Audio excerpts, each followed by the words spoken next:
Good day mga boss. Ito may sample video tayo ng ADB 350. Yan, in-home service po natin yan. Tapos nilagyan natin siya ng GTS na 80 watt Senlo.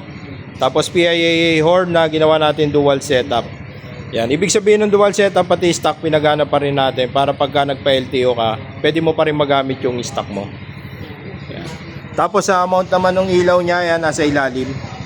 Ginamitan po natin ng stainless bracket yan para malagay natin siya dyan. Yan. Tapos tinesting na rin namin kung sasayad sa fender, hindi po. Yan, 100% po yan na hindi po sasabit sa fender. Tapos low ng ilaw niya. Yan, low niya white, tapos ay naman yellow. Yan. Tapos yung passing ng headlight, yung pa rin po yan. Tapos sa busina naman,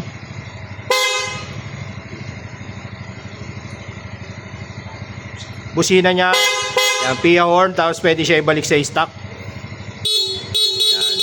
Yung signal light niya, wag niyo na lang pong pansinin, sa video lang po yan nagbi-blink, pero pag malapit na po, ganun pa rin nagbi-blink dahil sa vibration ng motor. Tapos ito naman yung switch na ginamit natin sa ilaw niya.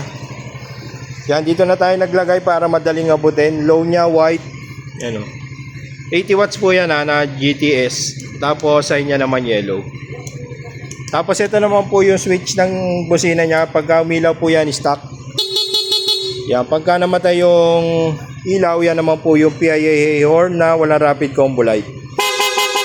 Yan. Yan po yung mga setup na ginawa natin dito sa Honda ADB 350. Yan. Sa mga gusto magpagawa, PM lang kayo sa Redline Moto Shop. Yung wiring natin, makikita nyo parang wala lang. Yan o, parang stock pa rin. Hindi siya kalat-kalat. Talagang nakasabay siya sa harness din ng motor. Makikita nyo wala. Tapos lahat ng ginamit nating relay dito, lahat po yan Japan relay, Japan wiring, nakahinang. Tapos pagdating sa baterya may fuse. Tapos pagdating naman sa syempre, bago natin binabaklas yan, kabisado na natin. Kaya sa mga gusto magpagawa, Honda ADB 350 yan, pwede kayo mag-PM sa Redline Moto Shop. Pwede tayong home service, pwede tayong walk-in. Thank you.